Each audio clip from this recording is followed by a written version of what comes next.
আছে। আমি একটু ডাক্তার জাহিদুর রহমানের কাছে যেতে চাই। তিনি কেন্দ্রীয় নেতা, নাগরিক ঐক্যের।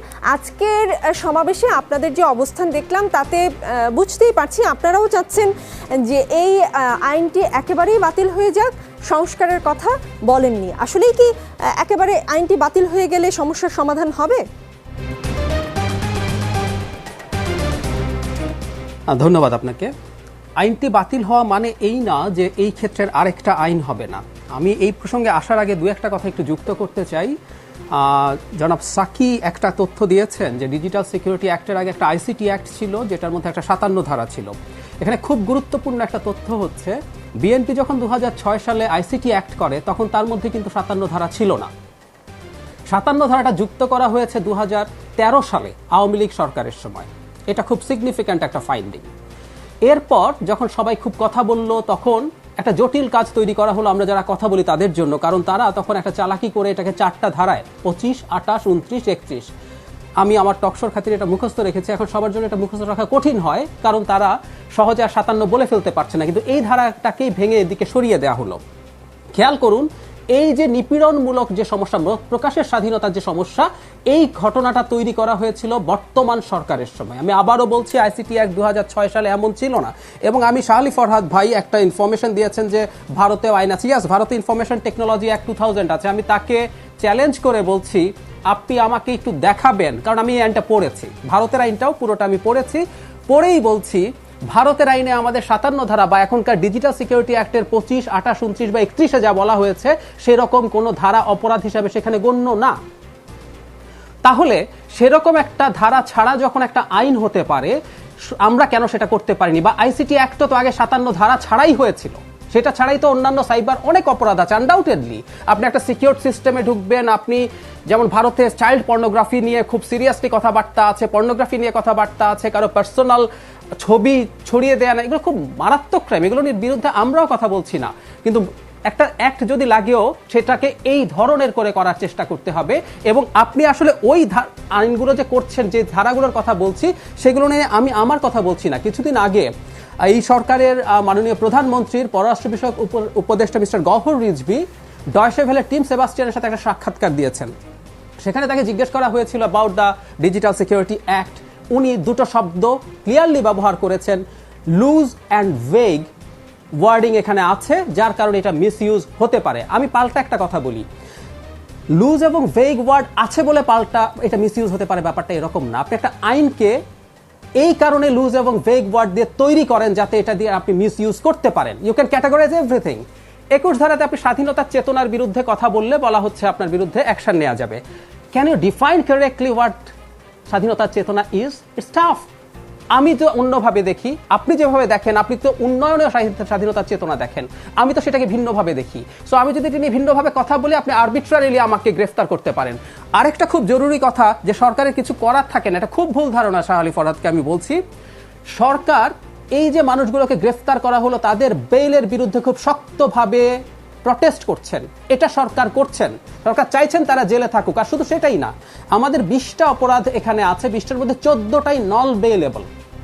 আপনি এমন একটা আইন করলেন যার মধ্যে 3/4 বেইল হতে পারে না। বেইল নন বেইলেবল হলে যে বেইল দেওয়া যায় না তা না, কিন্তু সেই ক্ষেত্রে বিশেষ করে লোয়ার কোর্টে, এবং আমাদের লোয়ার কোর্টে এখনো কনস্টিটিউশনের আর্টিকেল 115 আর 116 যদি দেখি, আর্টিকেল এই অনুযায়ী এখনো এক্সিকিউটিভের যথেষ্ট প্রভাব আছে। সো লোয়ার কোর্টে এই মানুষগুলোর জামিন সহজে হয় না, ফলে দেখা যায় আলটিমেটলি 1-1.5 বছর কিন্তু আপনাকে জেলে থাকতে হয়।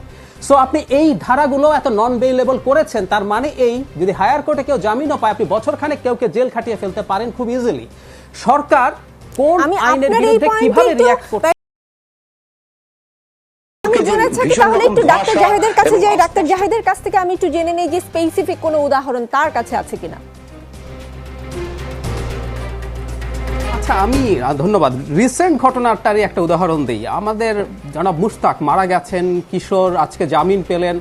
মানে ভয়ঙ্কর সব কর্মকাণ্ড নাকি তারা করেছেন, আমাদের সামনে এই পারসেপশন সরকার তৈরি করার চেষ্টা করেছে।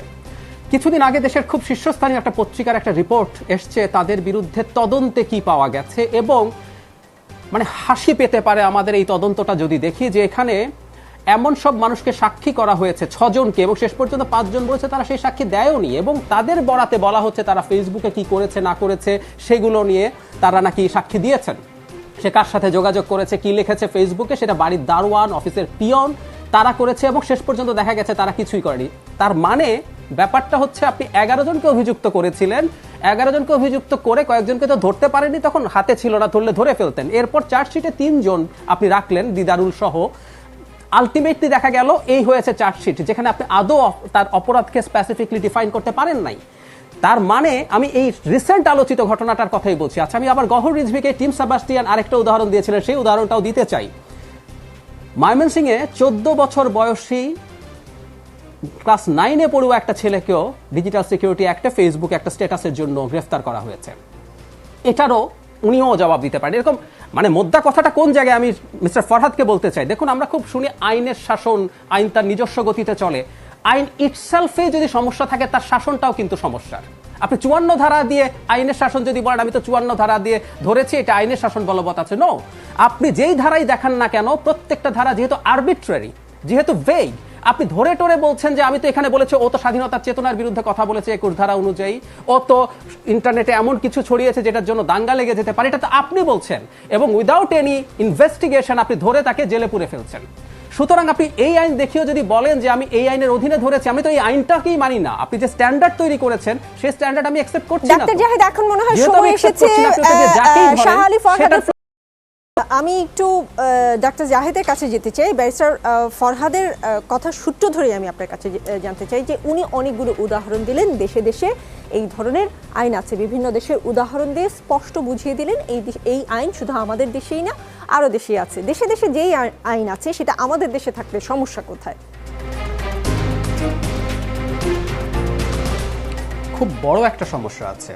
পুলিশের হাতে পরোয়ানা ছাড়া গ্রেফতারের কথা। আচ্ছা, তারও একটু আগে আসি ফরহাদ ভাই। প্রাথমিক তদন্তের মাধ্যমে নতুন করে এখন গ্রেফতারের সিদ্ধান্ত নেওয়া হবে, এই ধরনের কথা বলছেন। একটু আগে আমি প্রাথমিক তদন্ত না, একটু আগে আমি যে উদাহরণটা দিলাম যে অতি আলোচিত এই দুজন মানুষের তদন্তের ক্ষেত্রে কি ঘটেছে, সেটার পর আমরা কি আমাদের পুলিশি তদন্তের উপর রিলাই করতে পারি? একটা ছোট্ট প্যারালাল টানি। খুব আলোচিত একটা ঘটনার একজন অভিযুক্ত, সেটা হচ্ছে খুবই বিখ্যাত একজন আওয়ামী লীগ নেতা হাজী সেলিমের ছেলের যে একটা নৌবাহিনীর কর্মকর্তার সাথে সমস্যা হয়েছিল। তারপর দিন তার বাসায় গিয়ে ভ্রাম্যমাণ আদালত তার বাসায় অস্ত্র পেয়েছিল, মাদক পেয়েছিল, এবং সেখানকার অতি আলোচিত এক্সিকিউটিভ ম্যাজিস্ট্রেট জনাব সরওয়ার আলম তাকে সাজা দিয়েছিলেন।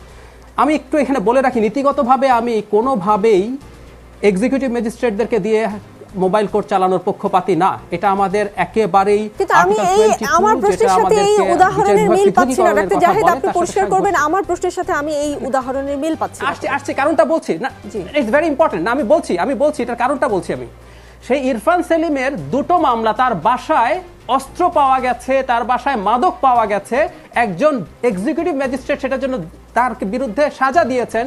পুলিশ তদন্ত করে বলছে তার বাসায় এগুলো নাকি ষড়যন্ত্রমূলকভাবে রেখে আসা হয়েছে। আমি বলতে চাইছি, যার বিরুদ্ধে কোনো অভিযোগ নাই তার বিরুদ্ধে আপনি যাচ্ছে তাই অভিযোগ খাড়া করেন, যে পুলিশকে দিয়ে একজন প্রভাবশালীকে আপনি ছেড়ে দেন চার্জশিট দিয়ে দীর্ঘ তদন্ত করে, সেই পুলিশের হাতে আপনি এই অস্ত্র তুলে দিচ্ছেন। That's the question. ইনফ্যাক্ট আপনি আমেরিকার পুলিশের কথা বলছেন, ব্রিটিশ পুলিশের কথা বলছেন, সেখানকার জনগণ এই ক্ষমতা দেয়া নিয়ে প্রশ্ন করে না, কারণ তারা জানে তাদের পুলিশের এই রকম আস্থা আছে, এই রকম বিশ্বাসযোগ্যতা আছে, সেই দেশের পুলিশ এটা মিসইউজ করবে না। আমরা তুলে দিচ্ছি কার হাতে, দ্যাটস ভেরি ইম্পর্টেন্ট। এবং আমাদের পুলিশ সেই পুলিশ যারা হেফাজতে নির্যাতন ও মৃত্যু নিবারণ আইন 2013 যতবার পুলিশ সপ্তাহ হয় সেটা বাতিল করার দাবি করেন। তার মানে ওনারা চান ওনাদের হেফাজতে এই ধরনের কাজ ওনারা করবেন, না ওনারা বাতিল করতে চাইছেন কেন? সুতরাং আমি ওই উদাহরণগুলো ভুল। সেই কারণে আমি জনাব ফরহাদকে শুরুতেই বলেছিলাম যে ভারতের ইনফরমেশন টেকনোলজি অ্যাক্ট 2000 যে আছে, সেখানে আমাদের এই 21 থেকে শুরু করে 21, 25, 28, 29, 31, 32-এর মতো ধারা আছে কিনা সেটা দেখানোর জন্য। আর আরেকটা জিনিস একটু জবাব দিতে চাই।